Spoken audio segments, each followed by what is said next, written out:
মুখ আছে বলেই যা খুশি তা বলা যাবে না, কান আছে বলেই যা খুশি তা শোনা যাবে না, চোখ আছে বলেই যা খুশি তা দেখা যাবে না, হাত পা আছে বলেই যা খুশি তা করা যাবে না।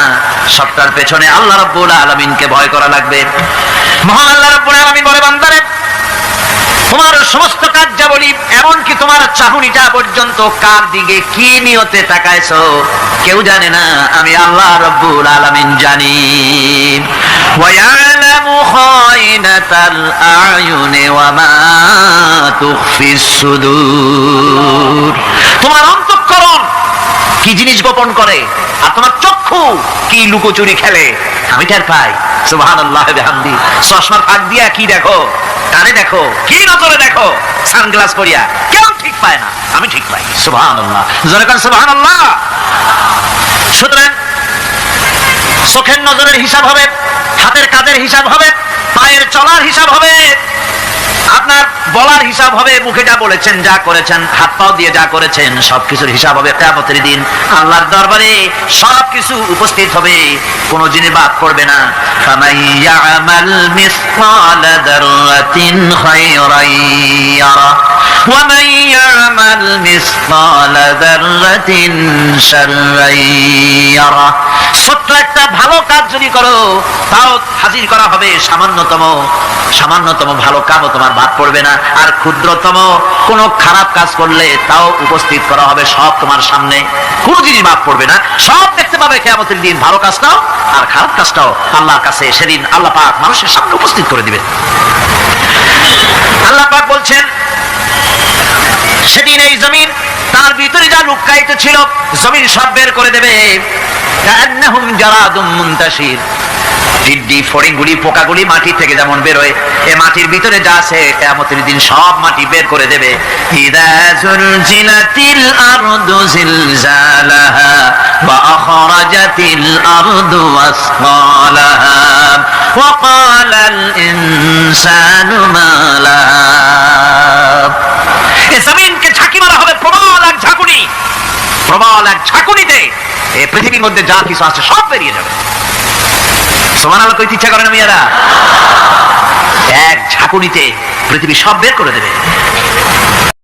মাসালুল ফারিকাইনি কাল আ'মা ওয়াল আসাম্মি ওয়াল বাসীরি ওয়াস সামিম হাল ইয়াস্তাবিয়ানি মাসালান আফালা। কোরআন শরীফ বলছে হাল ইয়াস্তাবিয়ানি মাসালান আফালা তাযাক্কারুন।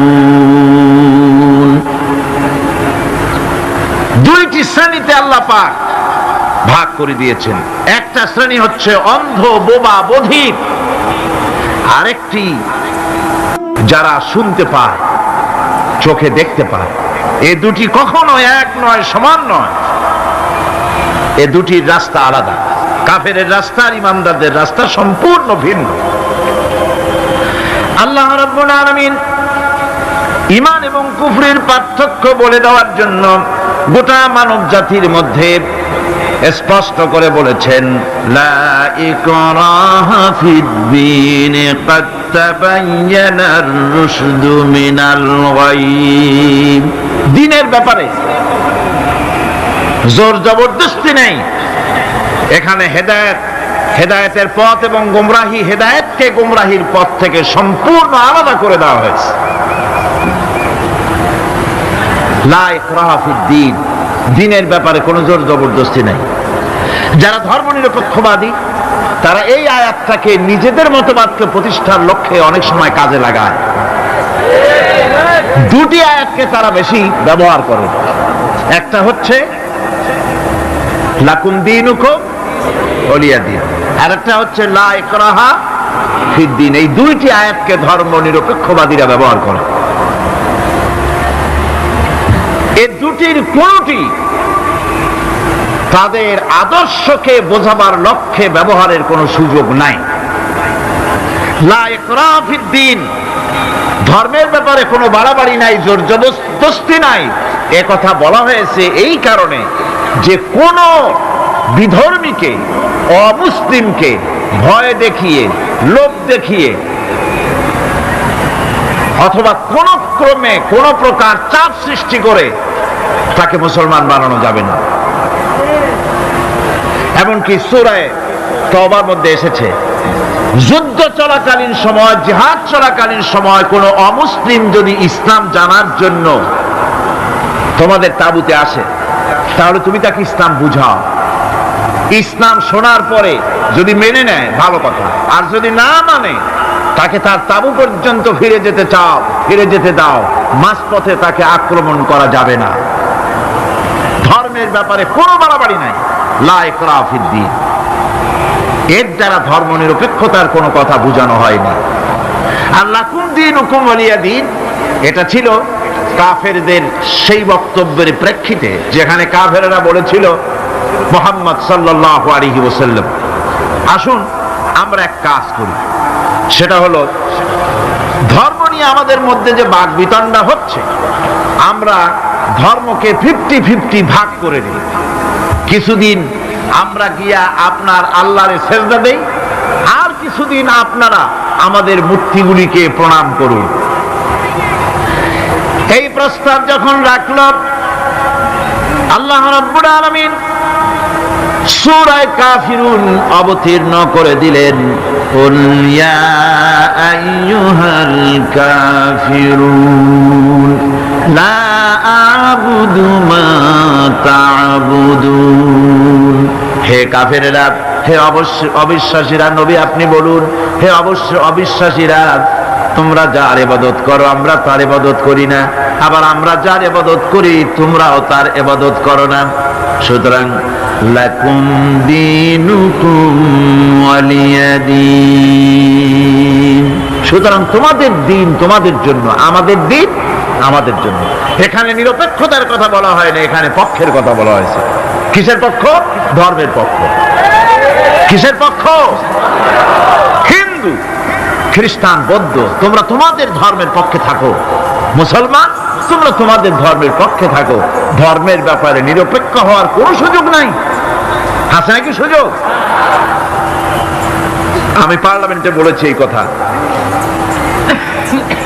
যে একটা ধর্মের উপরে বিশ্বাস করে নিজেকে একটা ধর্মের পক্ষের ব্যক্তি হিসাবে ঘোষণা করে কেউ বলছে, দাবি করছে আমি হিন্দু, কেউ বলছে আমি বৌদ্ধ, কেউ বলছে আমি খ্রিস্টান, কেউ বলছে আমি মুসলমান।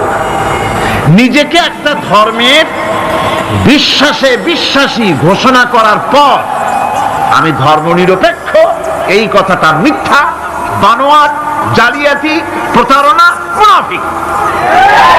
হতাশ হবে কেবলমাত্র কাফেরেরা। হতাশ হয় কারা? আল্লাহ বলেছেন হতাশ হয় কাফের, ইমানদার কখনো হতাশ হয় না। হযরতে ইয়াকুব আলাইহিস সালাম ছেলে হারাইয়া কি বলতেছেন শোনেন। আল্লাহ তার কথা কোরআনে কারীমের ভিতরে আল্লাহ কি সুন্দর করে উঠায় দিয়েছেন। হযরতে ইয়াকুব পড়তেছেন, ফাসাবরুন জামিলুন আসাল্লাহু আইয়াতিয়ানি বিহিম জামিআন ইন্নাহু হুয়াল আলিমুল হাকীম। ফাসাবরুন জামিল, ধৈর্য ধারণ করাই এখন আমার জন্য উত্তম।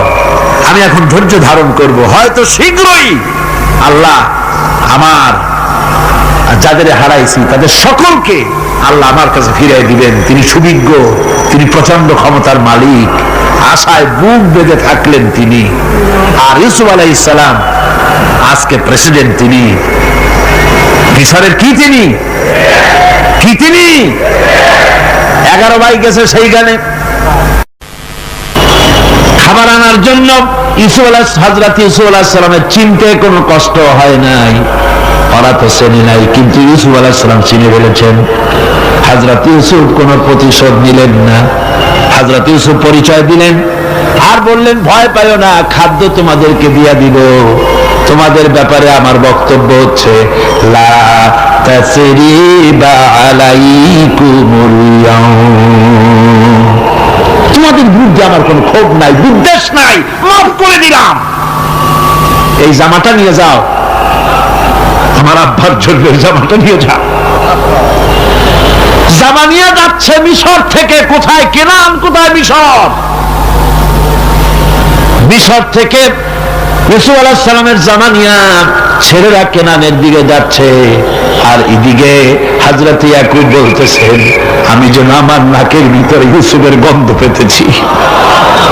সুবহানাল্লাহ।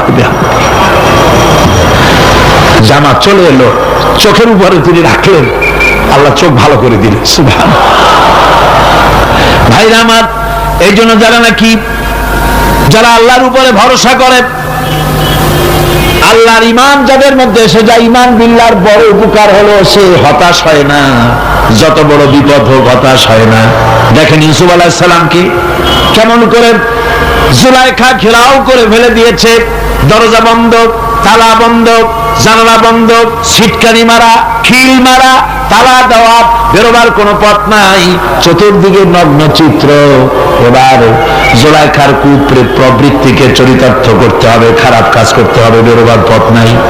হযরত ইউসুফ আলাইহিস সালাম তিনি জানেন দরজা সব বন্ধ, পালাবার পথ নাই, কিন্তু আল্লাহ রাব্বুল আলামিনকে তিনি ভয় করলেন। যুবক মানুষ, আল্লাহ রাব্বুল আলামিনকে ভয় করলেন। রব্বুল আলামিনকে ভয় করে তিনি তালাবদ্ধ দরজার দিকে দৌড় মারলেন। রব্বুল আলামিন আপন কুদরতে সবগুলি দরজা খুলে দিলেন। ওয়া মান ইয়াত্তাকিল্লাহা ইয়াজআল লাহু মাখরাজা। যে ব্যক্তি আমার ভয় করে, আমার পথে চলতে চায়, আমি রাস্তা খুলে দেই। সুবহানাল্লাহ। সুতরাং ঈমানে বুক বাঁধো, জওয়ানেরা, তরুণেরা, হতাশ হওয়ার কোনো কারণ নাই, আশায় বুক বেঁধে থাকো। আপনারা বলেন, এই পৃথিবীতে ইউনূস আলাইহিস সালাম যে বিপদে পড়ছিলেন, এর চাইতে বড় বিপদ পৃথিবীতে কিছু হতে পারে? আপনাদের চিন্তা বুঝি পারে? এই দিকের লোকেরা কথাই কয় না মুঠে। কি বলেন, পারে? এত বড় বিপদ চিন্তাও করা যায়। কোরআনে কারীমের মধ্যে আল্লাহ রাব্বুল আলামিন বলেন, ওয়াযান্নুন ইয যাহাবা মুগাযিবান ফাযান্না আন লান নাকদিরা আলাইহি। ইউনূস আলাইহিস সালামকে যখন মাছে গিলে ফেলে দিল, মাছ এবার পানির অতল তলদেশে চলে গেছে। মাছের পেটের ভিতরে দরজা নাই, জানালা নাই, ছিদ্র নাই, পালাবার কোনো পথ নাই। আছে? আছে? ফানাদা ফিল যুলুমাতি আন লা ইলাহা ইল্লা আনতা সুবহানাকা ইন্নী কুনতু মিনাজ জালিমিন। জানেন নাই দোয়া? পড়েন সবাই, লা ইলাহা ইল্লা আনতা সুবহানাকা ইন্নী কুনতু মিনাজ জালিমিন। হায় আল্লাহ, তোমার পবিত্রতা ঘোষণা করতেছি, তুমি ছাড়া কেউ নাই, আমার তো আর বাঁচার উপায় নাই। আমি আমার উপরে জুলুম করেছি, আর তোমার পবিত্রতা ঘোষণা করতেছি। জিকির করতেছেন তিনি মাছের পেটের মধ্যে বসে। আল্লাহ রাব্বুল আলামিন বলেন, ইউনূস আলাইহিস সালাম মাছের পেটের ভিতরে বসে যে চিৎকারটা মারলেন, দুনিয়ায় কোনো তার বন্ধু বান্ধবেরা শুনে নাই, কোন রাজা বাদশারা শুনে নাই। মাছের পেটের মধ্যে ফানাদা ফিল যুলুমাত। যুলুমাত হলো জমায় কাসির। এখানে তিনটা অন্ধকার ছিল। কয়টা অন্ধকার? একটা হলো মাছের পেটের অন্ধকার, একটা হলো রাতের অন্ধকার, আরেকটা হলো পানির অন্ধকার। ত্রিবিধ অন্ধকারের ভিতর থেকে ইউনূস আলাইহিস সালাম হতাশ হয়ে যান নাই। তিনি চিৎকার মেরে আল্লাহরে ডাক দিলেন। আল্লাহ কয়, আমি ডাক শুনছি, কেউ তোমার ডাক শোনে নাই, আমি তোমার আরশের মালিক, আমি আল্লাহ শুনতে পেয়েছি, শুধু শুনি নাই, জবাবও দিয়া দিলাম। فاستجبنا له ونجيناه من الغم وكذلك ننجي المؤمنين। পড়েন না সবাই, فاستجبنا له ونجيناه من الغم وكذلك ننجي المؤمنين আমি আল্লাহ পাক বলেন আমি ইউনূসের ডাক শুনলাম, ডাকের জবাব দিয়া দিলাম, আর মাছের পেটের ভিতরে বেদনার সৃষ্টি করে দিলাম। মাছ এবার ভেসে উঠলো। মাছের আর এখন কোন উপায় নাই বমি করা ছাড়া। মাছ কিনারায় চলে এলো, ইউনূসকে বমি করে ফেলে দিল। আল্লাহ কয়, শোনো দুনিয়ার মানুষেরা, শুধু ইউনূস আলাইহিস সালামকে নয়, ওয়াকাযালিকা, এইভাবে করে আমার মুমিন বান্দারা যদি বিপদে পড়ে আর আমারে ডাকে, আমি রব্বুল আলামিন এইরকম বিপদ দিয়া বাঁচাইয়া দেব। বিপদ থেকে বাঁচাবেন কে? ঈমান আনার পরে সে জানতে পেরেছে আল্লাহ রাব্বুল আলামিনের কর্তৃত্ব থেকে বেরিয়ে আসার ক্ষমতা কারো নাই। অহংকার করে যাব কোথায়? আস্ফালন করে যাব কোথায়? আল্লাহর রাজত্বের বাইরে, আল্লাহর ক্ষমতার বাইরে যাওয়ার ক্ষমতা তো কারোই নাই। সুতরাং অহংকার তার মধ্যে জায়গা পাবে না। আল্লাহ পাক দুনিয়ার সমস্ত মানুষের জিনকে পরিষ্কার করে বলেছেন, ইয়া মাশারাল জিন্নি ওয়াল ইনস ইন ইসতাতাতুম আন তানফুযু মিন আকতারিস সামাওয়াতি ওয়াল আরদ ফানফুযু লা তানফুযুনা ইল্লা বিসুলতান। হে পৃথিবীর মানুষেরা আর জেনেরা, যদি সম্ভব হয় আমার আকাশের নিচের থেকে জমিনের উপর থেকে বেরিয়ে যা। বেরিয়ে যেতে পারবে না। আমি আকাশ এবং জমিন থেকে যদি সম্ভব করতে পারো বেরিয়ে যা। আর যদি কোনো আকাশ থাকে তার নিচে যা, আর যদি কোনো জমিন থাকে তার উপরে যাও। এমন দেশ যদি পাও যেখানে আমার আলো ছাড়া কোনো আলো আছে, আমার বাতাস ছাড়া কোনো বাতাস আছে, আমার চাঁদ সূর্য ছাড়া কোনো চাঁদ সূর্য আছে, যাও সেখানে। আল্লাহ রাব্বুল আলামিন বলেন নাই এরকম যাওয়ার কোনো উপায় নাই। আমি আল্লাহ রাব্বুল আলামিন আকাশ আর জমিন দিয়ে প্যাকেট করে রেখেছি, আটকায় রেখেছি।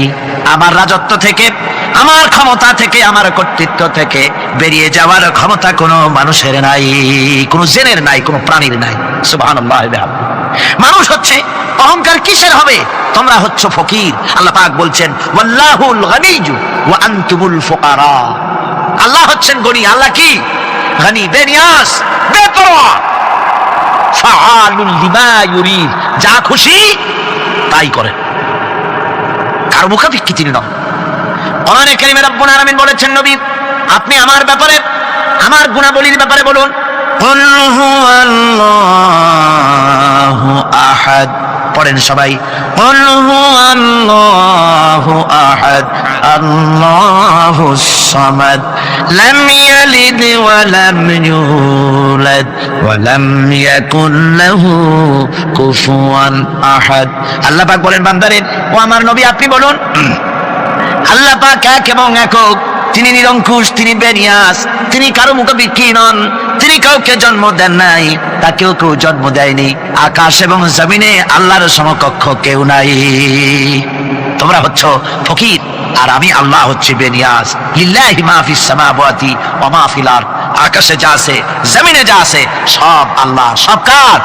আল্লাহ পাকের। সুতরাং কিসের অহংকার, কিসের মাতবাড়ি? মানুষ পেছনের কথা ভুলে যায়, মোটেই চিন্তা করে না। একটু আগে যারা ক্ষমতায় ছিল আজকে তারা ক্ষমতা হারা। আজকে যারা ক্ষমতায় এলো তারা আবার ক্ষমতা মস্তদে বসে দুনিয়ার সব বিপদ আপদ ভুলে যায়। কি করে আরো বেশি লুটপাট করা যায়, আরো বেশি মানুষকে শোষণ করা যায়, মানুষ এই চিন্তাই করে। অহংকারে, ক্ষমতার দর্পে ফেটে পড়ে, চিন্তা করে না পেছনের কথা। আল্লাহ রাব্বুল আলামিন বলেন,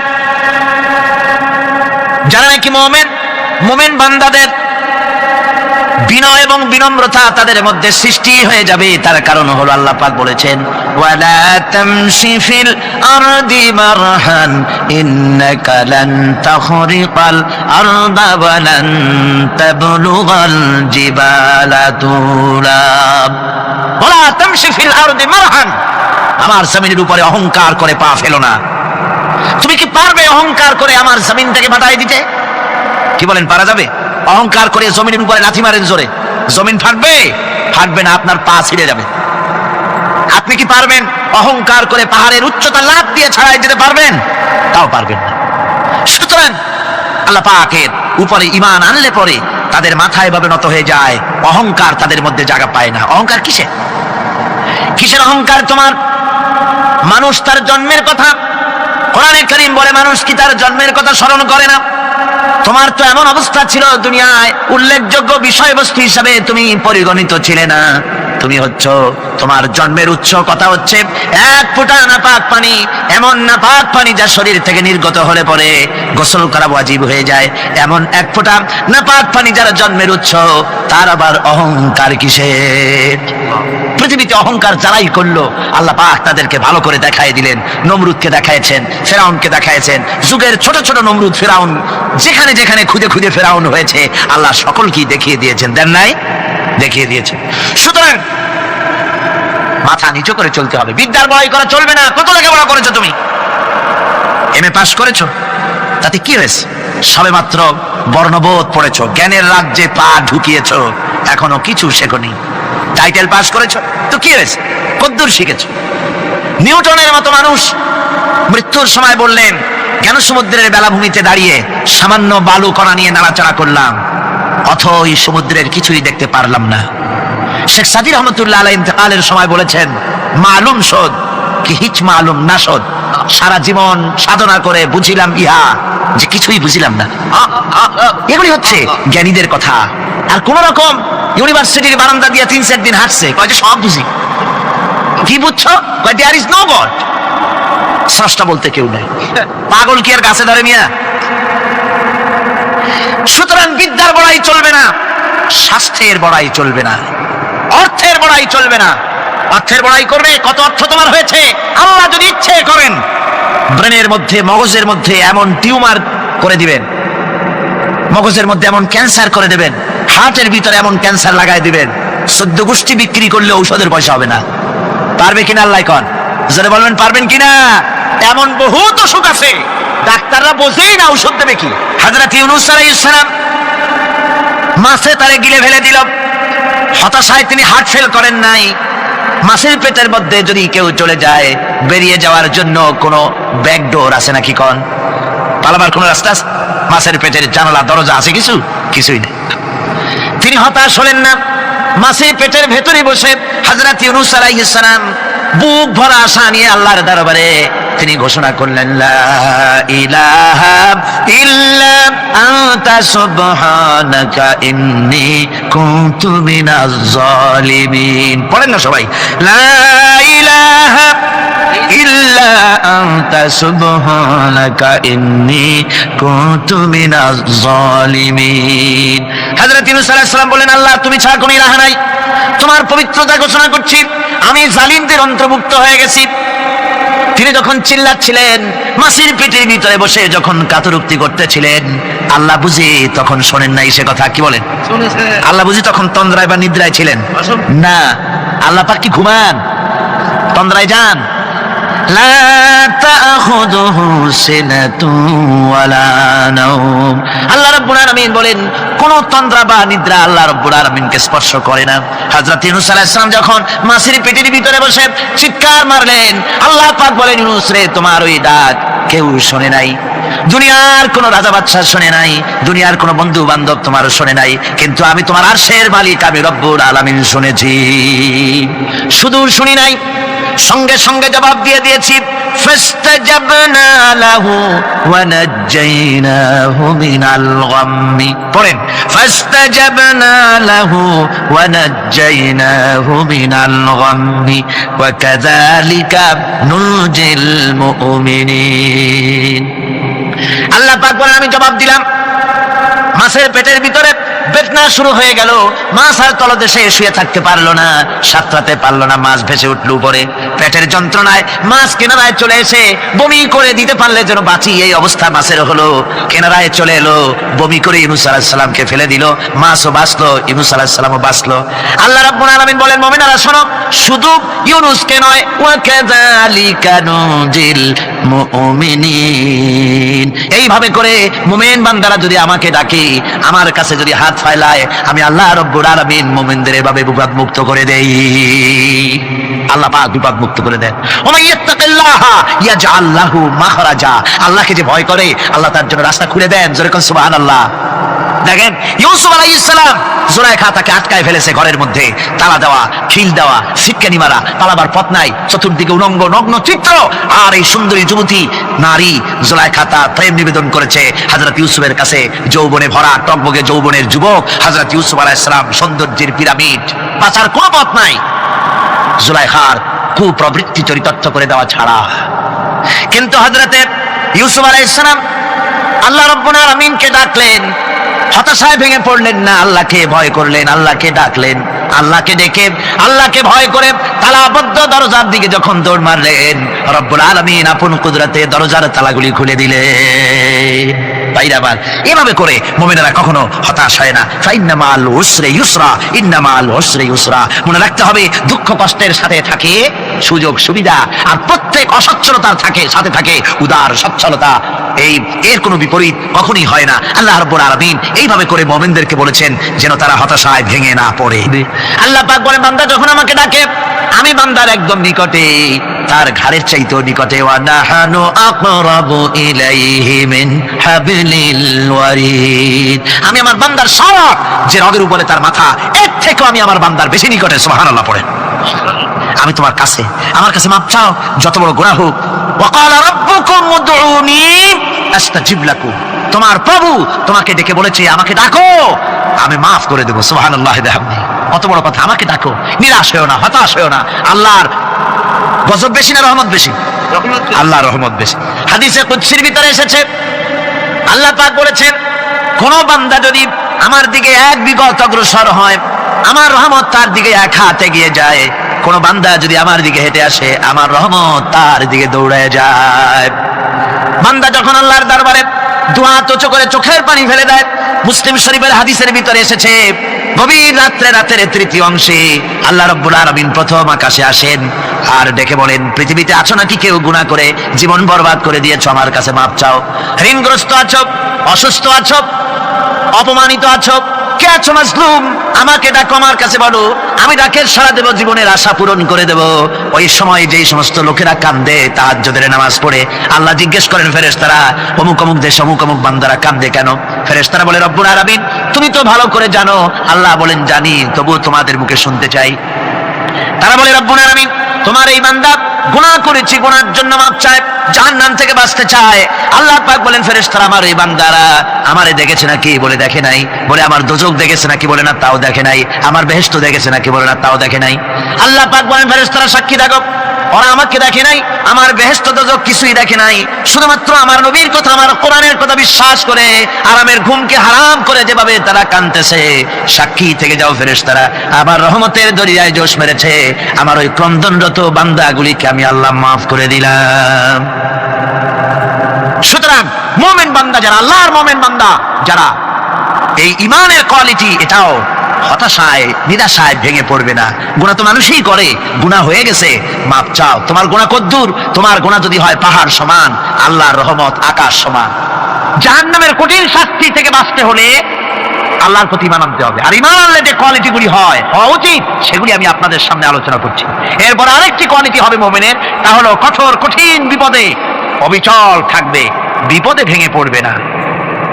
বিপদ আপদ, শত্রুতা, ক্ষয় ক্ষতি যা কিছু হয় সবই আল্লাহর পক্ষ থেকে, এটা মেনে নিতে হবে এবং ধৈর্য ধারণ করতে হবে।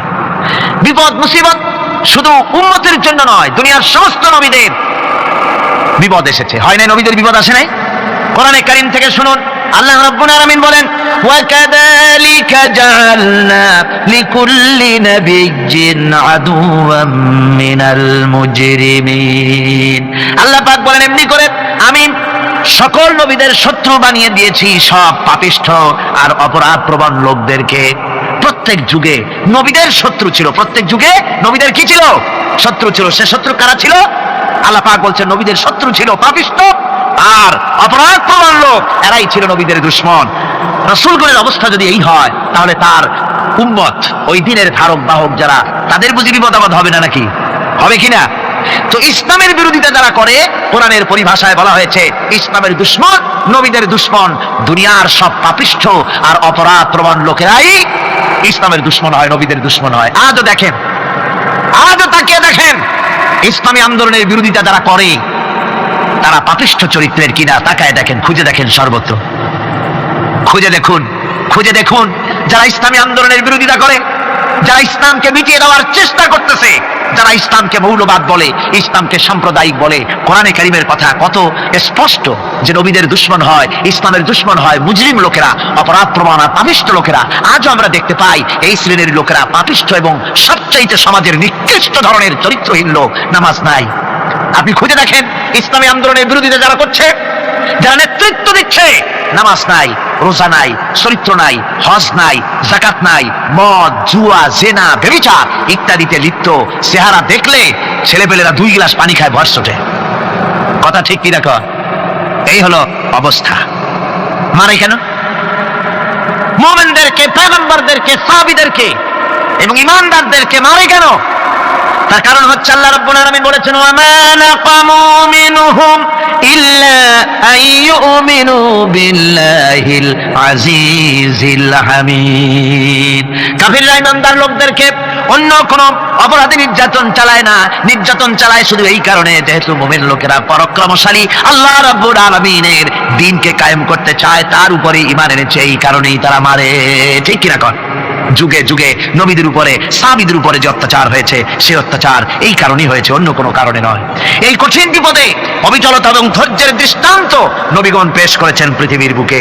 আমরা দেখেছি ইব্রাহিম আলাইহিস সালামকে আগুনে ফেলানো হয়েছে, আছে না কোরআন শরীফে? আমি কিন্তু গল্প করতেছি না, সব কোরআনের কথা। কিসের কথা? ইব্রাহিম আলাইহিস সালামকে আগুনে ফেলানো হচ্ছে। অপরাধ কি? অপরাধ হচ্ছে হযরত ইব্রাহিম আলাইহিস সালাম দাওয়াত দিয়েছেন, লা ইলাহা ইল্লাল্লাহ। জোরে পড়েন, লা ইলাহা ইল্লাল্লাহ, লা ইলাহা ইল্লাল্লাহ মুহাম্মাদুর রাসূলুল্লাহ। হযরত ইব্রাহিম আলাইহিস সালাম দ্বীনের দাওয়াত দিয়েছেন, এক আল্লাহর দাওয়াত দিয়েছেন, ঈমানের দাওয়াত দিয়েছেন। আর কোন অপরাধ ছিল না। নমরুদ সহ্য করতে পারল না। কোরআনে কারীমের মধ্যে সব কথাগুলি আল্লাহ পাক এই জন্য বিধৃত করেছেন, এই জন্য কোরআনে কারীমের মধ্যে সব কথা উঠায় দিয়েছেন, যাতে করে মুমিনেরা বিপদ আসলে পরে যেন ঘাবড়ে না যায়। ইব্রাহিম আলাইহিস সালামকে আগুনে ফেলানো হচ্ছে। ফেরেশতা বলছে, ইব্রাহিম তোমারে আগুনে ফেলায় দেওয়া হতেছে, আমার কাছে সাহায্য চাও, আমার কাছে ক্ষমতা আছে, আগুনগুলো উঠায় নমরুদের বংশ জ্বালিয়ে দেব। হযরত ইব্রাহিম ফেরেশতার কাছে সাহায্য চাইছিলেন নাকি? তিনি বললেন, ফেরেশতা তোমার কাছে সাহায্য কেন চাইব? আমি তো এমন কোন অন্ধ আল্লাহর ইবাদত করি না যেই অন্ধ স্রষ্টা তার গোলামের দুঃখ দুর্দশা না দেখেন। আমি তোমার কাছে সাহায্য চাইব না। হযরত ইব্রাহিম আলাইহিস সালাম পাশ করলেন। কি বলেন, পাশ করছেন না? ঈমানের পরীক্ষায় পাশ। আগুনের মধ্যে হযরত ইব্রাহিমকে যখন ফেলানো হচ্ছে, রব্বুল আলামিন আগুনের প্রতি নোটিশ করে দিলেন, ইয়া নারু কুনি বারদাও ওয়া সালামান আলা ইব্রাহিম। আগুন আমার ইব্রাহিমের জন্য শান্তিদায়ক, ঠান্ডা হয়ে যা। এখন কি আর আগুনের বাপের ক্ষমতা আছে ইব্রাহিমের পোড়ানো? আর ক্ষমতা নাই। আমার বন্ধুগণ, ইব্রাহিম আগুনের ভিতরে আরামে বসে আছেন, আর ওদিকে নমরুদ বসে বসে দেখতেছে দূর থেকে। ইব্রাহিম তো জ্বলে না, গায়ের মধ্যে আগুন জ্বলে গেল। ডাক দিয়া কয়, আগুন তোর হলো কি? কেন জ্বালাইতে পারিস না আমার দুশমন রে? হলোটা কি তোর? তোর কি জ্বালানোর শক্তি বন্ধ হয়ে গেল নাকি? আগুনের ভিতর থেকে জবাব এলো, নমরুদ রে, আমার ভিতরে জ্বালানোর শক্তি আছে কি নাই যদি প্রমাণ করতে চাও, টেস্ট করতে চাও, তুই নিজে আয়, তোরে শুদ্ধ তামাম দুনিয়া জ্বালাই দিতে পারি, ইব্রাহিমের এক গাছা পশমও জ্বালাই দিতে পারি না। তার কারণ হচ্ছে আমি হচ্ছি মাখলুক, আল্লাহ হচ্ছেন খালিক। আল্লাহ আমাকে বলেছেন না জ্বালাতে, তুমি 1000 বার বললেও আমি ইব্রাহিমকে জ্বালাইতে পারবো না। কোরআনে কারীমে ঘটনা বলে মুমিনদেরকে সাহস দেওয়া হচ্ছে, মুমিনেরা দ্বীনের কাজ করতে গিয়ে বিপদ আবাজ আসবে, ঈমানের দাবি হলো বিপদ আসবে, আর বিপদ আসলে ঘাবড়ায় যেও না, মুসিবতে পড়ে চিন্তায় পেরেশানে হয়রান হয়ে যেও না। বিশ্বকবি আল্লামা ইকবাল কি সুন্দর করে বলেছেন, আজ ভি হোক জু ইব্রাহিম কা হিমা পয়দা আগ কর সকতি হ্যায় এক আন্দাজে গুলিস্তান পয়দা। ইব্রাহিমের ঈমান যদি আজিও কোথাও হয় বিদ্যমান, করতে পারেন অগ্নিকুণ্ডে খুবসুরত এক গুলিস্তান। আজও যদি আগুনের ভিতরে কোন নমরুদ কোন ইব্রাহিমকে যদি ফেলে দেয়, আল্লাহ রাব্বুল আলামিন আজও আগুনকে ফুলের বাগান বানায়া দিবেন। সুবহানাল্লাহ। ভয় পাওয়ার কারণ নাই, চিন্তা করার কোনো কারণ নাই। আমার বন্ধুগণ, হযরতে হুদ আলাইহিস সালামকে যখন সমাজের লোকেরা, রাষ্ট্রের লোকেরা ঘিরে ফেলে দিল, সমাজ শক্তি, রাষ্ট্র শক্তি যখন তাকে ঘিরে ফেলে দিল, ষড়যন্ত্রের পাহাড় তুলে দিল, তারে মেরে ফেলে দিবে, হযরত হুদ দেশ থেকে পালায় গেলেন না, ভয় পেলেন না। হযরতে হুদ আলাইহিস সালাম বললেন, কোরআনে কারীমে হযরত হুদের কথা কোট করা হলো, ফাকিদুনি জামিআন সুম্মা লা তুনজিরুন, সম্মিলিতভাবে ষড়যন্ত্র করো আমার বিরুদ্ধে, সবাই মিলে ষড়যন্ত্র করো, সুম্মা লা তুনজিরুন, আর আমাকে এতটুকু অবকাশ তোমরা দিও না।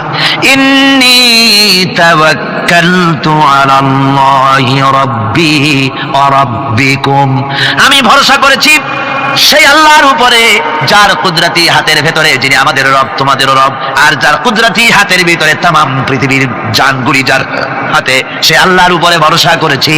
ষড়যন্ত্র যদ্দূর আছে করতে থাকো, আমি ষড়যন্ত্র পরোয়া করি না। সুবহানাল্লাহ বলেন, এটাই হলো মুমিনের কোয়ালিটি। শুধু ঈমান, লা ইলাহা ইল্লাল্লাহ মুহাম্মাদুর রাসূলুল্লাহ, গরুর গোশত খাই, আর রবিউল মাস আসলে পরে ইয়া নবী সালাম আলাইকা, ইয়া রাসূল সালাম আলাইকা, তারপরে গরম গরম জিলাপি আর রসগোল্লা খাইলাম খুব বেশি করিয়া, এর নাম মুমিন নয়। মুমিন হচ্ছে তার চলায় ফেরায়, ওঠায় বসায় সাহসিকতার তার এক আন্দাজ তৈরি হবে সে। আমার ভাইরা, বিপদে অবিচলতা আমাদেরকে পয়গম্বরেরা শিক্ষা দান করেছেন। আমরা দেখতে পেয়েছি বিশ্বনবী জনাবে মুহাম্মদুর রাসূলুল্লাহ সাল্লাল্লাহু আলাইহি ওয়াসাল্লাম হিজরতের রাত, কাফেররা চতুর্দিকে দাঁড়ানো, হযরত জিবরাইল এসে বলেন, ইয়া রাসূলুল্লাহ, হে কাফেররা চতুর্দিকে ঘিরে দাঁড়ায় আছে, গভীর রাত, এখন হাতে তাদের তরবারি, সকাল হলে পরেই তারা আপনাকে মেরে ফেলে দিবে, তাড়াতাড়ি ওঠেন, মদিনার দিকে চলে যান। আল্লাহর নবী ঘুমের থেকে জেগে হযরত আলীকে ডেকে বলেন, আলী, আল্লাহ অর্ডার করেছেন আমি মদিনায় চললাম, আমার বিছানার পরে আমার চাদর গায়ে দিয়ে শুয়ে থাকো।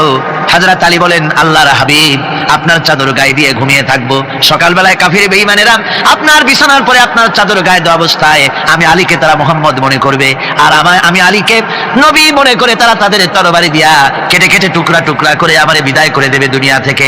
এতটুকুনো পরোয়া করি না, বরং আমার দিলের মধ্যে এটাই তৃপ্তি থাকবে যে আমি আলীর জীবনের বিনিময় আল্লাহর হাবিব দুনিয়ায় বেঁচে আছেন। নবীজি ঘরের থেকে বেরোলেন, চতুর্দিকে কাফেররা দাঁড়ানো, আল্লাহ নবী হাতে এক মুষ্টি বালু হাতে নিয়ে শাহাতেল ওযু পরে তিনবার দম করে বালুগুলো ছেড়ে দিলেন, বালিগুলি ঘরের চতুর্দিকে কাফেরদের চোখে চলে গেল। পরবর্তী সময় রব্বুল আলামিন দেখে বলেন, নবীরে, বালি যখন নিক্ষেপ আপনি করেছিলেন ধুলাগুলি, আপনি তো শুধু নিক্ষেপ করেছিলেন, কিন্তু চতুর্দিকে কাফেরদের চোখে গেল কেমনে? একদিকে মেরেছিলেন, সেই দিকেই তো যাওয়ার কথা ছিল, চতুর্দিকের কাফেরের চোখে চোখে সেগুলো পৌঁছে গেল কেমনে?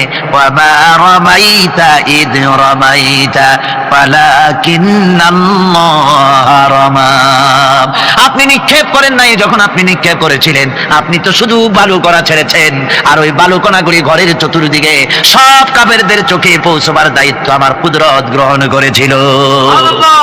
আমার ভাইরা, নবীজি বিপদে এতগুলি শত্রুর তরবারি নিয়ে তিনি বিপদে ধৈর্য হারা হন নাই, আস্তে করে ঘরের থেকে বেরিয়ে হযরত আবু বকরের বাড়িতে গিয়ে হাজির।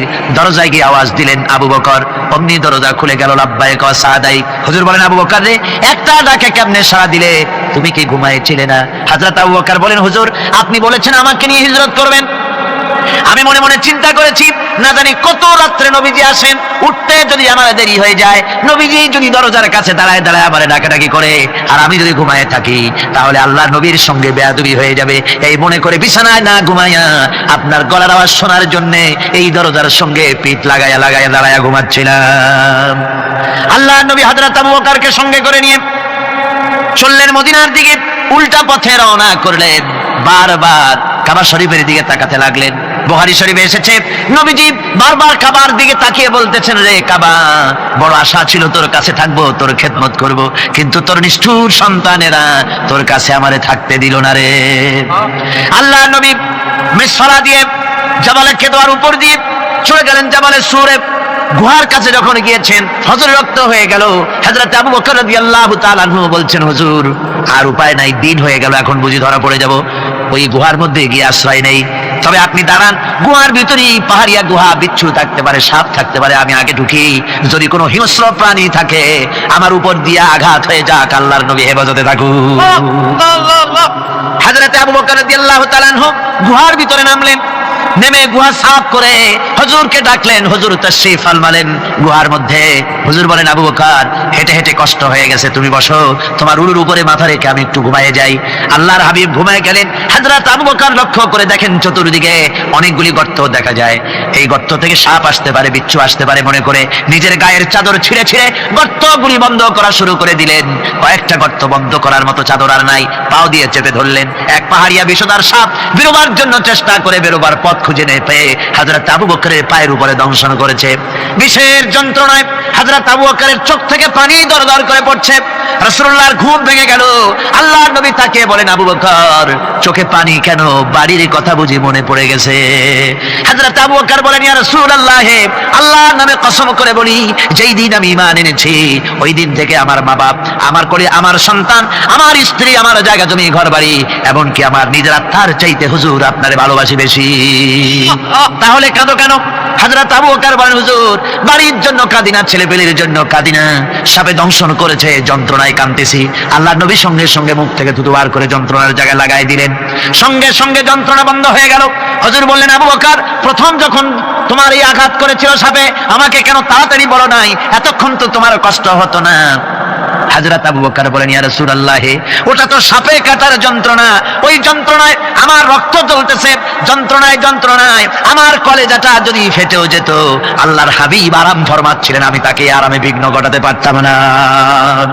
আমার ভাইয়েরা, হযরতে আবু বকর, হযরতে রাসূল দুজন বসে আছেন। এমনি সময় কাফির বেঈমানেরা খুঁজতে খুঁজতে জায়গা মতো এসে গেছে। একজনে বলে ভিতরে আছে, আর একজনে বলে নাই। পায়ের যদি থাকবে তাহলে মাকড়সায় জাল বুনালো কি করে, পাখি ডিম পেড়ে বসে আছে কি করে, তাদের সন্দেহ হতে লাগলো। এর মধ্যে না একজন বলে আছে আর একজন বলে নাই। হযরত আবু বকর ভয়ের চোটে কেঁদে ফেলেছেন। হুজুর, আর উপায় নাই। এই যে অবস্থা, এই অবস্থার ভেতরেও আল্লাহ নবী এতটুকু ঘাবড়ে যান নাই। শত্রুরা তরবারি নিয়ে এসেছে, সুযোগ পেলে একটু তাকারি দেখতে পাবে, তুলে মেরে ফেলে দেবে। আল্লাহর হাবিব মোটেই ধৈর্য হারালেন না, এতটুকুন হতাশ হলেন না। আল্লাহ পাকের হাবিব তার সাথীকে কি বললেন? তখন কোরআনে কারীম সূরা তাওবার মধ্যে আল্লাহ তা উদ্ধৃত করেছেন মুমিনদের জন্য, ইযহুমা ফিল গার ইয ইয়াকুলু লিসাহিবিহি লা তাহজান ইন্নাল্লাহা মা'ানা। ও আমার সাথী, ও বন্ধু, ভয় করো না, চিন্তা করো না, আমরা মাইনরিটি নই, আমরাই মেজরিটি। তার কারণ আল্লাহ আমাদের সাথে আছেন। সুবহানাল্লাহ, আল্লাহ আমাদের সাথে আছে। আর বন্ধুগণ, কোরআনে কারীমে রব্বুল আলামিন বলেন, فأنزل الله سكينته عليه وأيده بجنود لم تروها। আল্লাহ পাক তার মনের মধ্যে গভীর প্রশান্তি এবং স্বস্তি দান করলেন, আর এমন সৈন্য দিয়ে সাহায্য করলেন যে সৈন্যদেরকে তোমরা দেখতে পাও না। এভাবে করে রব্বুল আলামিন মুমিনদের বিপদে আপদে মুসিবতে সব সময় আল্লাহ পাক মুসলমানদেরকে সাহায্য করেছেন। জোরে বলেন সুবহানাল্লাহ। মুমিনদের সাহায্যকারী আল্লাহ। তাই ইসলামী আন্দোলনের সাথে যারা আছে, যারা কর্মী, যারা নেতা, যারা মুমিন, যারা ঈমানদার, মেঘের মতো প্রচন্ড কালো মেঘ হয়ে চতুর্দিক থেকে অন্ধকারের মতো সে এসেছে বিপদ, কোন বিপদ না।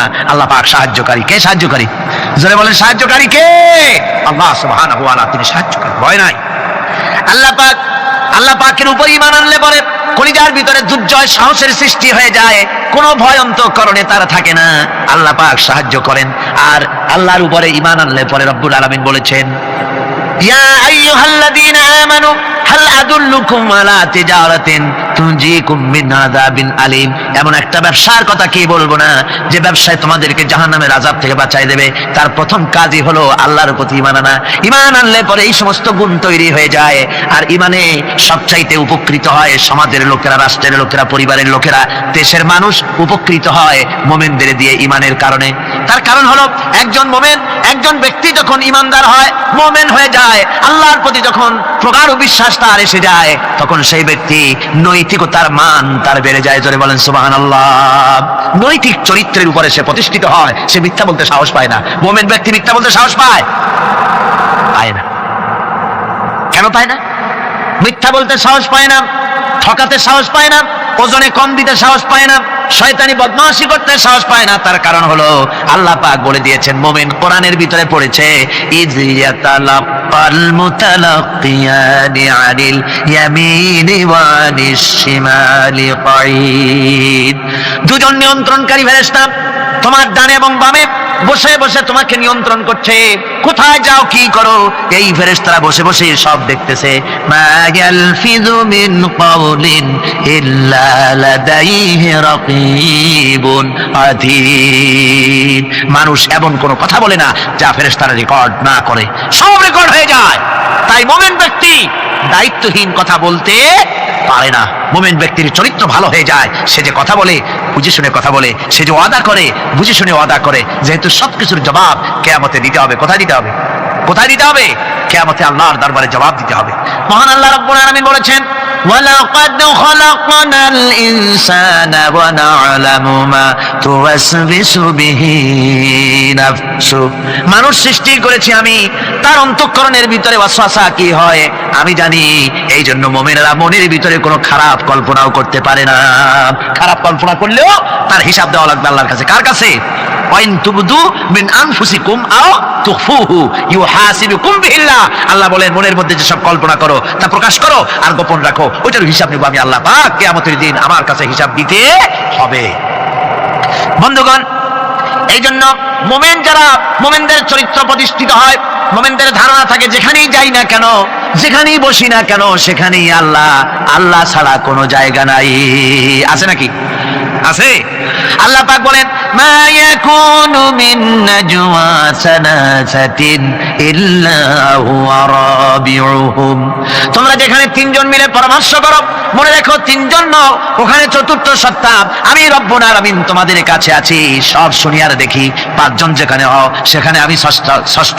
এর থেকে যদি কম হও, এর থেকে যদি বেশি হও, বান্দারে তুমি আছো যেখানে আমি আল্লাহ আছি সেখানে। উপায় নাই, সব জায়গায় আমি দেখতে পাচ্ছি। শুধু তাই নয়, রাত্রিবেলায় মানুষেরা গোপনে পরামর্শ করে, করে না? করে কিনা? রাতে রাতে পরামর্শ করে, এক জায়গায় বসে, হলের মধ্যে, পাহাড়ের মধ্যে, কোন জায়গায় বসে পরামর্শ করে। কি পরামর্শ?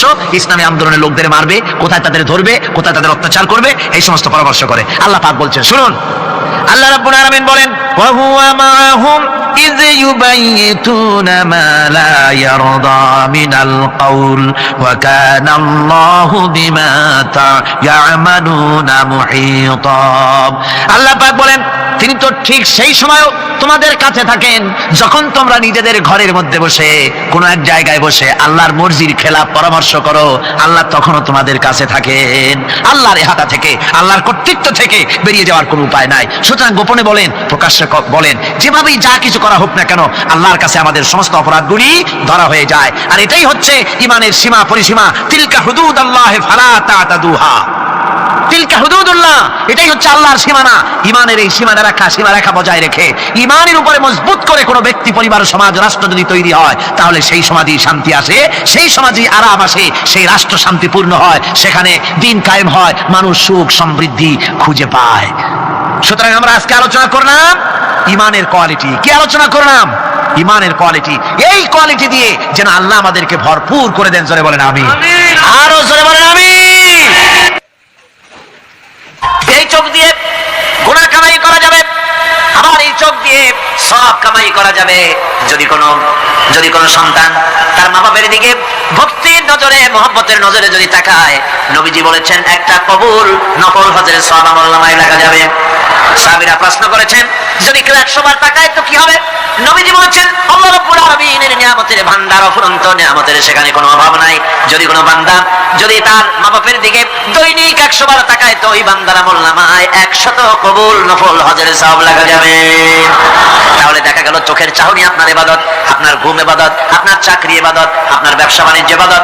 তার মানে হলো আল্লাহর গোলামি, আল্লাহর হুকুম অনুযায়ী কাজ করার নামই হচ্ছে ইবাদত। ইয়াকা না'বুদু ওয়া ইয়াকা নাস্তাঈন। পড়েন সবাই, ইয়াকা না'বুদু ওয়া ইয়াকা নাস্তাঈন। আল্লাহ তাআলা একমাত্র তোমার গোলামি করি, তোমারই আনুগত্য করি, তুমি ছাড়া কারো গোলামি করি না, তুমি ছাড়া কারো গোলামি করি না। এখন দোকানদার নামাজের মধ্যে পড়লো ইয়াকা না'বুদু। ইয়াকা না'বুদু, না'বুদু শব্দটা হচ্ছে মোজারের সিগা। এটা এর মধ্যে দুইটা কাল পাওয়া যায়, বর্তমান আর ভবিষ্যৎ, দুটি কাল পাওয়া যায়। নাবুদু এই শব্দ দিয়ে বোঝানো হচ্ছে কি, আল্লাহ পাক এই নামাজের ভিতরে যেমন তোমার হুকুম পালন করে নামাজ আদায় করছে, যেমন নামাজের ভিতরে কিছু খাওয়া যায় না, বাইরে খাওয়া জায়েজ ছিল, নামাজ পড়ছি বলে খানাটা আমার জন্য হারাম হয়ে গেছে। কথা বলা জায়েজ ছিল, নামাজের ভিতরে কথা বলা হারাম করে দিলাম। এদিক ওদিক তাকানো জায়েজ ছিল, নামাজের ভিতরে এদিক ওদিক তাকানো বন্ধ করে দিলাম। তার মানে আমার জন্য চিরস্থায়ী, সব সময়ের জন্য আমার জন্য হালাল করে দেওয়া জিনিসগুলি এই নামাজের ভিতরে অল্প সময়ের জন্য হারাম করে প্রমাণ করে দিলাম। মাবুদ গো, এই নামাজের পরে চিরস্থায়ী হারাম করি, এইভাবে আমার জন্য হারাম করে নেব। নামাজটা পড়ছি যেভাবে করে, নামাজের বাইরের জীবন চালাবো সেইভাবে করে। সেজদা দিলেই তো সওয়াব হয়, সেজদা দিলে কি হয়? সওয়াব হয়। যদি কেউ 5-6টা সেজদা দিয়ে দেয় এক রাকাতের মধ্যে তো কি হবে? যদি কেউ নামাজ পড়লে তো সওয়াব হয়। ফজরের নামাজ যদি 4 রাকাত পড়ে তো কি হবে? মাগরিবের নামাজ যদি 2 রাকাত পড়ে অথবা 4 রাকাত পড়ে তো কি হবে? ইচ্ছে করে যদি এভাবে করে, ভুল করবে নয়, ইচ্ছে করে যদি করে, তাহলে আল্লাহর আইনের সঙ্গে বিরোধিতা করছে বলে সে বিদ্রোহী হিসাবে প্রমাণিত হবে। সুতরাং কথা হচ্ছে নামাজের ভিতরে আল্লাহ পাক ইয়াকা নাবুদু, এই নামাজের ভিতরে তোমার হুকুম মেনে যেভাবে নামাজ আদায় করি, নামাজের বাইরের জীবনটাও তোমার হুকুম মেনে পালন করব। এটাই হচ্ছে ইবাদতের মূল থিম, মূল আইডিয়া, মূল ফিলোসফি। নামাজ ইবাদত করতে হবে জীবনের সব ক্ষেত্রে। নামাজের ভিতরে বললাম ইয়াকা নাবুদু, দোকানদার, এই লোকটা কি দোকানদার, ঘি বিক্রি করবে, ঘি আনছে দোকানে। তারপরে নামাজ পড়তে দাঁড়িয়েছে, দোকানের পেছনে ছোট্ট ঘর আছে, নামাজ পড়তে দাঁড়িয়েছে, শুরু করে দিল আল্লাহু আকবার, আলহামদুলিল্লাহি রাব্বিল আলামিন আর রহমানির রহিম মালিকি ইয়াউমিদ্দিন, ইয়াকা না'বুদু ওয়া ইয়াকা। তাড়াতাড়ি পড়তে হবে যেহেতু খরিদ্দার আসতেছে। খরিদ্দার 2-4 জন ভিড় জমায়েছে, নামাজ ছেড়ে দিয়েছে। কর্মচারীকে ডাকছে, শোন ভিতরে আসো, আমি তো কেবল খাটি গিয়ে নিয়ে আসছি, ওর মধ্যে তো ভেজাল নেই, তাড়াতাড়ি করে ওর মধ্যে যা দিয়ে ভেজাল দিতে হয় ভেজালটা দিয়ে ঠিক মতো দিয়া তারপর বিক্রি করবি। 100 টাকা কিনছিস, 250 টাকা করে বিক্রি করবি। আল্লাহু আকবার, রহমানির রহিম মালিকি ইয়াউমিদ্দিন, ইয়াকা না'বুদু ওয়া ইয়াকা। এটা নামাজ হইল কর? এই নামাজের আল্লাহর কোন দরকার আছে? কোনো দরকার নেই। ইবাদত তো হবে নামাজ যার হুকুমে, ব্যবসা তার হুকুমে। নামাজে সেজদা দিব যার হুকুমে, রোজা রাখবো তার হুকুমে, নামাজ পড়বো যার হুকুমে, অর্থনীতি চালাবো তার হুকুমে, নামাজ পড়বো যার হুকুমে, আমার দেশের কলকারখানা চলবে, নামাজ পড়বে যার হুকুমে, পার্লামেন্ট চলবে তার হুকুমে, নামাজ পড়বো যার হুকুমে, রাজনীতি চলবে তার হুকুমে। এর উল্টা পাল্টা যদি হয় মুসলমান মানতে পারে কখনই। সুতরাং মুসলমানকে আনুগত্যের মস্তককে অবনত করে দিতে হবে আল্লাহ পাকের সামনে। আল্লাহর সঙ্গে আর বান্দার সঙ্গে হক আছে, বান্দার উপরে আল্লাহর হক এবং আল্লাহর উপরে বান্দার হক কি? এভাবে একটি হাদিস আপনাদেরকে শোনানো যায়। হাদিসটি হচ্ছে মুআজ বিন জাবাল রাদিয়াল্লাহু তাআলা قال كنت رديف النبي صلى الله عليه وسلم على حمار فقال لي يا معاذ أتدري ما حق الله على العباد وما حق العباد على الله। হযরত মুআজ বিন জাবাল রাদিয়াল্লাহু তাআলা বলেন যে আমি রাসূল করিম সাল্লাল্লাহু আলাইহি ওয়াসাল্লামের পেছনে তার গাধায় সওয়ার ছিলাম। তিনি আমাকে জিজ্ঞেস করলেন, মুআজ তুমি কি জানো বান্দার উপরে আল্লাহর হক কি এবং আল্লাহর উপরে বান্দার হক কি? তিনি বললেন, আল্লাহু ওয়া রাসূলুহু আ'লামু, আল্লাহ এবং তার রাসূল খুব ভালো করে জানেন।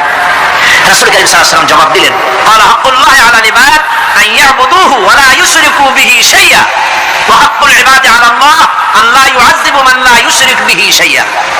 আল্লাহর নবী বলেন, বান্দার উপরে আল্লাহর উপরে বান্দার হক হতেছে, আল্লাহর উপরে বান্দার হক হতেছে বান্দা আল্লাহ পাকের ইবাদত করবে, আল্লাহর গোলামি করবে, আল্লাহর আনুগত্য করবে, দাসত্ব করবে। সেই আনুগত্য, ইবাদত আর গোলামির ভিতরে কাউকে শরীক স্থাপন করবে না। বান্দার উপরে আল্লাহর হক হতেছে যেই বান্দা আল্লাহ পাকের ইবাদত করবে, গোলামি করবে, আর কোনো শিরক করবে না, কিয়ামতের দিন ওই বান্দা সম্পর্কে আল্লাহর হক হবে বান্দাকে জাহান্নামের আগুন আল্লাহ পাক হারাম করে দিয়ে তার জান্নাত দিয়ে দিবেন। এই হলো বান্দার উপর আল্লাহ পাকের হক। সুতরাং ইবাদত হবে সলিড কার জন্য? আল্লাহ পাকের জন্য। যারা বলেন কার জন্য? একমাত্র, কেবলমাত্র, শুধুমাত্র আল্লাহ পাকের জন্য গোলামি হবে। সেই গোলামির কথাটাই আমরা কোরআনে কারীমের মধ্যে সূরা ফাতিহায় প্রত্যেক দিন প্রতি রাকাতে আমরা পড়ি, ইয়্যাকা না'বুদু ওয়া ইয়্যাকা নাস্তাঈন। আল্লাহ তাআলা কেবলমাত্র তোমার ইবাদত করি, কেবলমাত্র তোমার দাসত্ব করি, আর কারো আনুগত্য দাসত্ব করি না। এই গোলামি, এই দাসত্ব আল্লাহ পাক আমাদেরকে করার তৌফিক দান করুন, আমরা বলি আমিন। اليوم لا ينفع مال ولا بنون। কিয়ামতের দিন ধন সন্তান সন্ততি আর সম্পদ কোনো কাজে লাগবে না। সেদিন শুধু আমল যদি ভালো হয় কাজে লাগবে, আমল খারাপ হবে সব শেষ হয়ে যাবে। আল্লাহ রাব্বুল আলামিন নবীজিকে ডেকে বলেছেন, নবী আপনি বলেন, কুল মা কুনতু বিদআম মিনার রাসূল, আপনি বলুন আমি কোন নতুন রাসূল নই, আমার আগে অনেক নবী রাসূল পৃথিবীতে এসেছেন, তারা বিদায় হয়ে গেছেন। আমি জানি না কিয়ামতের দিন আল্লাহ রাব্বুল আলামিন আমার সাথে কি ব্যবহার করবেন, আর আমি এও জানি না যে কিয়ামতের দিন আল্লাহ পাক তোমাদের সাথে কি ব্যবহার করবেন। এই আয়াত নাযিল হওয়ার পর আল্লাহর হাবিব তার মেয়েকে ডাকলেন, জামাইকে ডাকলেন, নাতিদেরকে ডাকলেন, আহলে বাইতদেরকে ডাকলেন, আর বললেন, ও আমার মেয়ে কলিজার টুকরা ফাতেমা গো শোনো, কেবলমাত্র আয়াত নাজিল হয়ে গেল, আল্লাহ পাক আমাকে শোনাচ্ছেন কিয়ামতের দিন আমি জানি না আমার সঙ্গে কি ব্যবহার করা হবে, আর এও জানি না যে তোমাদের সাথে কি ব্যবহার করা হবে। ও আমার কলিজার টুকরা মেয়ে ফাতেমা, কিয়ামতের দিন মুহাম্মদ সাল্লাল্লাহু আলাইহি ওয়াসাল্লামের মেয়ে এই হিসাবে তোমার নাজাতের ফয়সালা হবে না। ও আমার কলিজার টুকরা নাতি হাসান আর হোসেন, কিয়ামতের দিন মুহাম্মদ সাল্লাল্লাহু আলাইহি ওয়াসাল্লামের নাতি হিসাবে ফয়সালা হবে না। ও আমার জামাই হযরতে আলী, কিয়ামতের দিন আমার জামাই হিসাবে নাজাতের ফয়সালা হবে না। আমল যদি ভালো হয় ফয়সালা ভালো হবে, জান্নাতে চলে যাবে। আমল যদি খারাপ হয় কার নাতি কার জামাই দেখা হবে না। সুবহানাল্লাহ, কঠিন কিয়ামতের মাঠ।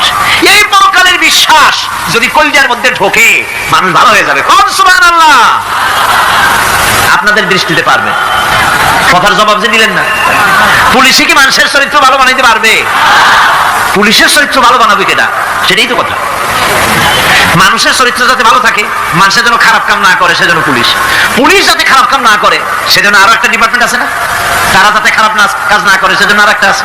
এন্টি করাপশনের আবার এন্টি করাপশন আছে, তার উপর আবার এন্টি করাপশন আছে। এন্টিটার অভাব নাই। সুতরাং পুলিশ দিয়া, বিডিআর দিয়া, আর্মি দিয়া মানুষের, দেশের, জাতির চরিত্র ভালো বানানো যায় না। রাসূলুল্লাহ এ দিয়ে বানান না, এটা ইসলামের নিয়ম নয়। পুলিশ দিয়া, আর্মি দিয়া দেশের মানুষের চরিত্র ভালো বানানো যায় না। চরিত্র ভালো বানানো যায় কেবলমাত্র পরকালের ভয় দিয়া। কি কিসের ভয় দিয়া? ওই যে মক্কার জীবনে ওই সমস্ত মানুষগুলি যারা চুরি করতো, ডাকাতি করতো, জিনা করতো, বদমাশি করতো, যারা শয়তানি করতো, যারা মানুষকে খুন করতো, এই মানুষগুলি এত ভালো হয়ে গেল, যারা চুরি ছেড়ে দিল, ডাকাতি ছেড়ে দিল, জিনা ব্যভিচার ছেড়ে দিল, এত ভালো হয়ে গেল, পৃথিবীর মধ্যে সেরা মানুষ তারা হয়ে গেলেন। জোরে বলেন সুবহানাল্লাহ। নবীর সাহাবীরা পৃথিবীর শ্রেষ্ঠ সন্তান, নবীর সাহাবীরা পৃথিবীর সেরা মানুষ, তাদের চাইতে সেরা মানুষ নবীদের পরে আর কেউ হতে পারে না। জোরে কোন সুবহানাল্লাহ। নবীর পরে পৃথিবীতে শ্রেষ্ঠ মানুষ কারা? সাহাবায়ে কেরাম রিদওয়ানুল্লাহি তাআলা আলাইহিম আজমাইন। ওনারা তো কুফরের মধ্যে ছিলেন, শিরকের মধ্যে ছিলেন, চুরি, ডাকাতি, জিনা, ব্যভিচার এমন কোন পাপ নাই যা করা হয়নি। তারপরে যখন আল্লাহর নবীর কাছ থেকে তাওহীদ, রিসালাত ও আখিরাতের দাওয়াত পেলেন, কি সোনার মানুষ এক একজন হয়ে গেলেন। সুবহানাল্লাহ। যারা ছিলেন নারীর সতীত্বের জম, তারা হয়ে গেলেন নারীর সতীত্বের পাহারাদার। যারা মানুষের মাল চুরি করতো, ডাকাতি করতো, তারা রাতভর মানুষের মালের পাহারা দিল, মানুষের রক্তের পাহারা দিল। সুবহানাল্লাহ বিহামদি। রক্ত ও সম্পদের পাহারা দিল। রাসূল বললেন, খায়রুল কুরুনি কারনি, সর্বশ্রেষ্ঠ যুগ তো আমার যুগ। বন্ধুগণ, এরপরে একটা জীবন আসবে ওই কিয়ামতের ময়দানে। এই পরকালের বিশ্বাসটা গুরুত্বপূর্ণ ব্যাপার, আমাদের সব কিছুর হিসাব দেওয়া লাগবে। আল্লাহ পাক বলেন, ইন্নাস সামআ ওয়াল বাসারা ওয়াল ফুআদা কুল্লু উলাইকা আনহু মাসউলা। নিঃসন্দেহে মানুষের শ্রবণ শক্তি, দর্শন শক্তি এবং তার অন্তঃকরণের কল্পনা সম্পর্কে আল্লাহ রাব্বুল আলামিনের কাছে জিজ্ঞাসিত হতে হবে। কান দিয়া কি করেছিল, চোখ দিয়া কি করেছিল, মুখ দিয়া কি করেছিলে, হাত দিয়ে কি করেছিলে, সবকিছুর জবাব আল্লাহ রাব্বুল আলামিনের কাছে দিতে হবে। সবটার জবাব দিতে হবে, কোনো কিছু বাদ যাবে না। এমনকি মনের ভিতরে যে কল্পনা আমরা করি, এই কল্পনার হিসাব আল্লাহর দরবারে দিতে হবে। কোরআনে কারীম বলছেন, ওয়া ইন তুবদু মা ফি আনফুসিকুম আও তুখফুহু ইউহাসিবকুম বিহিল্লাহ। মনের ভিতরে তুমি যেটা কল্পনা করো সেটা প্রকাশ করো, অথবা তুমি গোপন রাখো, যাই তুমি করো না কেন আল্লাহ রাব্বুল আলামিন এর হিসাবও তোমার কাছে নেবেন। ফায়াগফিরু লিমান ইয়াশা ওয়া ইউআযযিবু মান ইয়াশা ওয়াল্লাহু আলা কুল্লি শাইইন কাদির। মহান আল্লাহ পাক বলেন, করার পর তোমার মনের ভিতরে কি কল্পনা করেছিলে ওইটার হিসাব আমি নেব, হিসাব নেওয়ার পর যারে খুশি ক্ষমা করে দেব, যাকে খুশি শাস্তি প্রদান করব। সবকিছুর উপরে আল্লাহ রব্বুল আলামিন শক্তিমান, সব তিনি করতে পারেন, সমস্ত কুদরত রয়েছে তার। সুতরাং মানুষদেরকে, আল্লাহর বান্দাদেরকে বিশ্বাস করতে হবে যে আমার কোনো কথা বাদ যাবে না, কথাগুলি রেকর্ড হচ্ছে, কথা রেকর্ড হচ্ছে। আমি যে ওয়াজ করতেছি এই কথাগুলি রেকর্ড হচ্ছে নাকি হচ্ছে না? অনেক টেপ রেকর্ডার রেকর্ড হচ্ছে, অডিও ভিডিও হচ্ছে। আজ থেকে 50 বছর পর যদি এই রেকর্ড বাজানো হয়, আমাকে যদি বলা হয় যে আপনি অমুক জায়গায় অমুক কথা বলেছেন, আমি যদি বলি না আমি কথা বলি নাই, তারপরে যদি রেকর্ড বাজানো হয়, তাহলে আমি কথা যে বলি নাই যদি বলি, তাহলে এটা ধরা পড়বে না? সেখানে ধরা পড়বে না? তাহলে এই মানুষের কথা প্লাস্টিকের ফিতায় রেকর্ড করে 50 বছর, 100 বছর, 200 বছর, 500 বছর যদি প্লাস্টিকের ফিতায় এটাকে চলচ্চিত্র করে অথবা টেপ রেকর্ডারে করে যদি ধরে রাখা যায়, এই বুদ্ধিটা কে দিলেন কত দেখি? সবাই কন্যা এই বুদ্ধিটা দিলেন কে? যে আল্লাহ রাব্বুল আলামিন মানুষের মাথায় বুদ্ধি দিলেন, যার দ্বারা সে মানুষের কথাবার্তা অ্যাক্টিভিটি সব ধরে রাখতে পারে। সে আল্লাহ রাব্বুল আলামিন বুঝি আপনার আমার কথা এবং আপনার আমার অ্যাক্টিভিটিসকে তিনি বুঝি ধরে রাখতে পারবেন না কিয়ামত পর্যন্ত? পারবেন কি না? সেজন্য রাব্বুল আলামিন বলেন মা ইয়ালফিযু মিন কাওলিন ইল্লা লাদাইহি রাকিবুন আতীদ। সমস্ত কথা রেকর্ড হচ্ছে, সুবহানাল্লাহ কোন জোরে। সমস্ত কথা রেকর্ড হচ্ছে, একটা কথা বাদ যাবে না। মুখ আছে বলেই কথা বলবে তা না, হিসাব করে কথা বলতে হবে। গীবত গাওয়া যাবে না, মিথ্যা কথা বলা যাবে না, মিথ্যা ওয়াদা করা যাবে না। মিথ্যা ওয়াদার তো মৌসুম এসে গেছে।